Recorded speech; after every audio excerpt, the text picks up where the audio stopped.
Bonjour, c'est Thomas de Polyworkshop. Aujourd'hui, on va parler gravure à laser. Alors, je ne vous cache pas que je vais pas mal aborder ce sujet dans les semaines et mois à venir, car j'ai plusieurs graveuses actuellement en test. Alors, c'est vraiment à croire que tout le monde fonce dans ce marché de la graveuse laser. On en voit apparaître vraiment un petit peu partout chez tous les fabricants. Et au programme du jour, je vous propose la présentation, pas vraiment un test, de la graveuse découpeuse, la TS3 de Two Trees. Voilà. Vous vous rappelez peut-être d'ailleurs que j'avais testé la Totem S de la même marque et franchement j'avais adoré cette machine, ça m'avait vraiment réconcilié avec les graveuses laser et donc j'ai dit oui sans hésiter pour tester cette machine. Alors au passage, pourquoi je ne fais pas un test poussé? Tout simplement parce que j'ai un prototype en fait de la machine, il y a eu un Kickstarter et tout, j'ai pas le modèle finalisé et je sais d'ailleurs qu'il y a déjà eu plusieurs changements apportés donc à la machine depuis mon modèle. Lors de mon test de la Totem S, j'avais fait pas mal de retours aux fabricants et au final, je retrouve l'ensemble quasiment mes recommandations dans cette TS3 et j'avoue franchement que ça m'a encore plus motivé à tester, un peu pour comparer les choses. Après, faut pas se leurrer, j'ai pas été, enfin sûrement pas le seul à leur faire, voilà, ces différents retours. Je pense que la majorité était quand même relativement évident. Avant de rentrer dans le vif du sujet, dites-moi en commentaire de la vidéo ce que vous aimeriez faire avec une graveuse laser, comme ça par exemple, ce que vous cherchez en particulier avec ce type de machine. C'est un nouveau domaine pour beaucoup d'entre vous, donc votre feedback, vos avis, vos questions est vraiment, je dirais, super important. Et puis bon, tant que vous y êtes dans les commentaires YouTube et tout, profitez-en pour vous abonner à la chaîne, ça par contre c'est super important pour moi. Allez, c'est parti pour la découverte de cette TS3.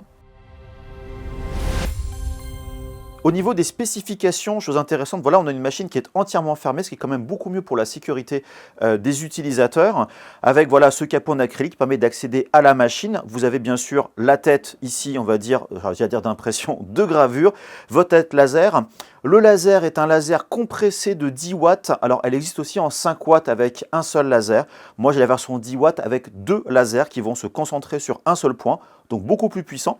Ce laser peut se régler verticalement. Il y a une petite ici molette pour faire monter et descendre la tête, ce qui va servir notamment à la calibration du laser, c'est quelque chose qui est très important. Vous êtes bien sûr sur voilà, un principe vraiment d'imprimante 3D avec des V-slots sur du profilé aluminium. Vous avez des systèmes, j'ai jamais le nom, je suis désolé, donc pour protéger les câbles. Donc franchement, c'est plutôt bien fini. Vous avez en dessous un système en nid d'abeille, ce qui est assez bien parce que souvent les graveuses sont livrées avec rien du tout. Donc il faut acheter une planche, autre chose, sinon vous gravez ce qui se trouve en dessous. Vous avez sur l'arrière un système de filtration qui est un filtre, on va dire, qui va permettre, une fois que fermé, de se faire circuler l'air. Donc le filtre va, l'air va être aspiré, passer par le filtre et va ressortir donc par deux ventilateurs sur le côté. Donc c'est vraiment un système clos. Vous avez une autre version qui est celle normalement par défaut avec une sortie à l'arrière qui permet d'avoir une évacuation vers l'extérieur avec un tuyau. Donc vous avez le filtre ou alors l'autre système, ce qui est quand même assez pratique. Alors les gens qui vont l'acheter via Kickstarter auront en fait les deux systèmes. Moi je n'ai que le système entièrement fermé. Mais voilà, donc chose assez pratique, ce qui permettra à ceux qui n'ont pas une extraction vers l'extérieur de pouvoir utiliser une graveuse laser. Et ça, franchement, je trouve ça plutôt bien. Et ce que vous avez en dessous, vous avez donc sous le nid d'abeille un quatrième axe, en fait un système rotatif pour faire des gravures sur des objets, on va dire, de style cylindrique, des bouteilles, des verres et tout ce qui va à côté. Donc en fait, on a une machine qui est quand même plutôt complète, ce qui est assez cool, avec bien sûr l'écran tactile pour les contrôles. Au niveau donc de la machine en elle-même, vous avez sur le côté un bouton power classique qui s'appuie, qui est franchement plutôt bien fait. Vous avez ici une alarme, on va dire incendie, qui va détecter notamment les flammes, tout ça. Alors ça marche parce que j'ai déjà fait une impression avec des petits bouts de flammes qui apparaissaient, ça s'est mis à sonner, ce qui est quand même assez pratique. Bon, un petit ventilateur. Vous avez ici un connecteur de carte micro SD avec connexion USB.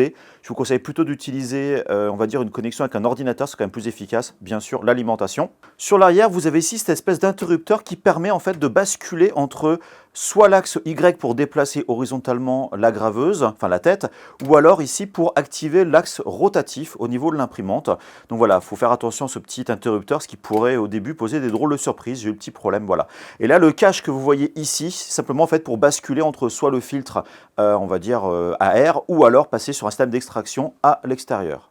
Alors livré avec la machine, bien sûr, vous avez toutes sortes d'accessoires et de choses diverses et variées, notamment vous avez le manuel qui va quand même vous aider à prendre en compte certaines choses. C'est bien sûr en anglais, mais vous avez notamment des indicateurs, on va dire, de vitesse de gravure, d'épaisseur et tout. Donc voilà, regardez un coup d'œil dessus. Vous avez bien sûr des belles lunettes anti-UV qui théoriquement ne vous serviront pas, mais on ne sait jamais si vous voulez ouvrir le capot pour graver. Voilà, le capot ouvert, c'est vraiment important, protégez vos yeux. Au passage, c'est pas les meilleurs, ça fera affaire, mais bon, voilà, achetez quelque chose de plus sécurisé. Vous avez une clé USB qui est en fait un adaptateur USB vers carte micro SD.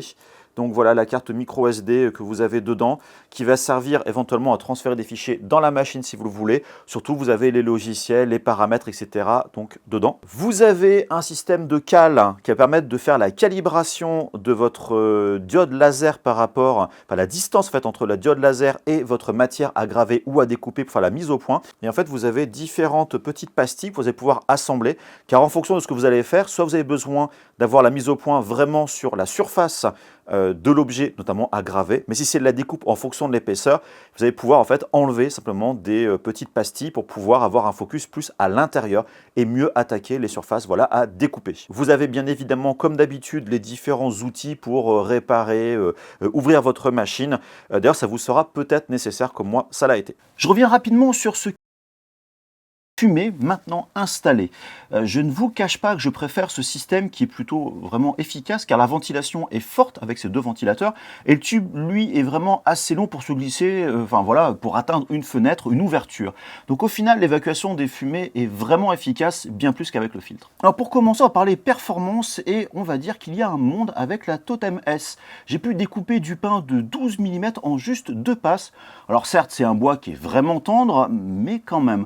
Donc on n'est pas au niveau des performances d'une graveuse CO2, mais on peut se prendre au jeu de faire des découpes assez épaisses. J'ai ensuite tenté le bambou, c'est un bois qu'on trouve vraiment partout maintenant.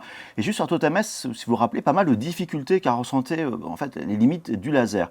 Avec la TS3, aucun souci, la gravure est super propre, voire même assez profonde, avec une couleur relativement uniforme. Par contre, pour la découpe, on arrive quand même aux limites, le bambou étant un bois, je dirais, assez dense. Notez au passage l'alarme de détection de flamme qui se déclenche un petit peu trop facilement.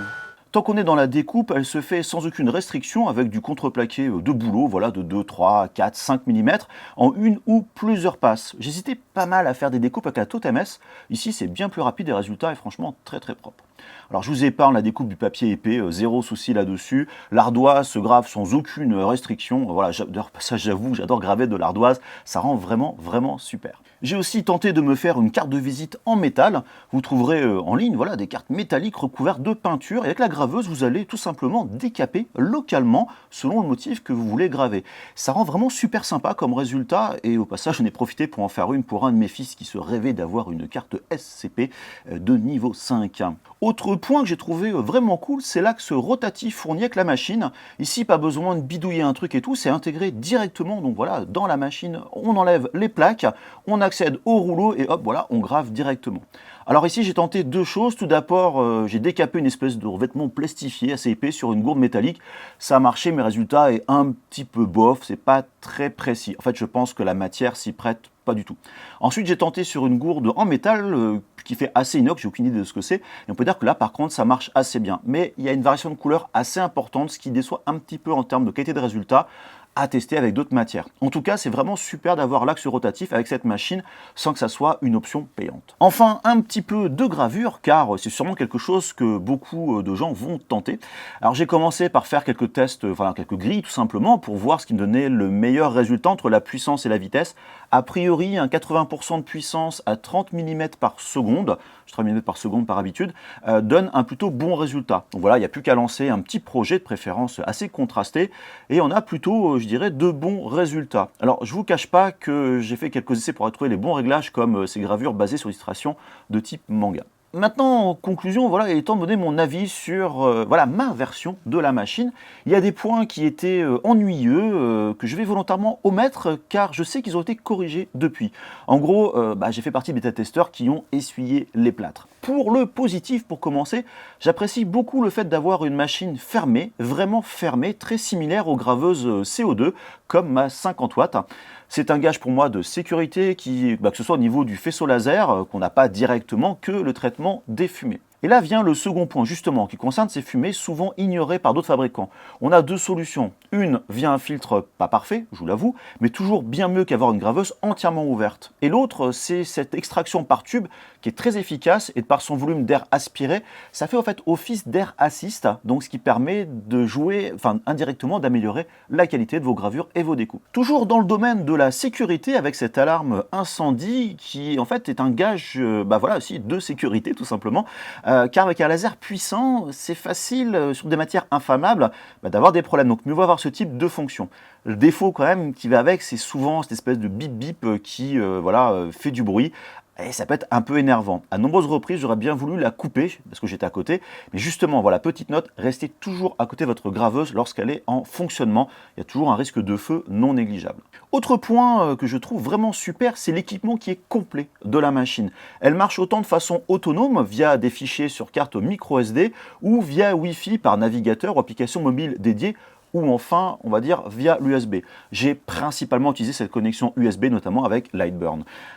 Vous rajoutez là-dessus un écran tactile, la filtration, dont je viens de vous parler à l'instant, il y a une plaque en nid d'abeille au fond, donc pour cette découpe laser, l'axe rotatif, les capteurs de fin de course. Voilà, c'est quand même super complet sur le papier. Et d'un point de vue gravure, les 10 watts en sortie se sentent, je dirais, plutôt bien. On peut vraiment découper pas mal de choses avec des épaisseurs qui commencent à devenir, je dirais, impressionnants pour de la diode laser. On peut graver du métal, même si ça reste, on va dire, assez limité. Alors, je ne rappelle pas de découpe de métal, vraiment de la gravure. Au final, ce qu'on a avec, vraiment, c'est propre et c'est précis. Toutefois, il y a quand même des points négatifs. Le plus contraignant reste la zone de gravure découpe, qui est assez petite avec ses 30 par 20 cm. Dans pas mal de cas, j'étais assez dérangé pour certaines idées de projet. Alors, il faut voir, c'est que bon nombre de machines, d'ailleurs comme la Totem S et son nouveau modèle qui est la TTS 55 et des variations, proposent des formats plus grands, au moins le 30 par 30. En plus, voilà, à cause de son design entièrement fermé, il n'est pas possible de passer du bois par l'avant ou par l'arrière. Bref, si vous cherchez à graver ou découper du grand, vous allez vite vous sentir limité. Ensuite, la machine, elle est plutôt bruyante, à cause de la ventilation principalement. On va dire que c'est quand même un mal pour un bien, car il vaut mieux que ça ventile bien pour avoir une bonne extraction. Et tant qu'on est sur le sujet de l'évacuation, le filtre, bien que ça soit une bonne idée vraiment sur le principe, ça laisse quand même passer pas mal d'odeur, et donc c'est moins efficace qu'une évacuation à l'extérieur, surtout pour ce genre de graveuse. Donc optez pour moi plutôt pour la solution d'extraction, le fil que si vous n'avez aucune ouverture, on va dire, vers l'extérieur. Donc voilà, l'extraction par tube est pour moi l'option à prendre sans hésiter.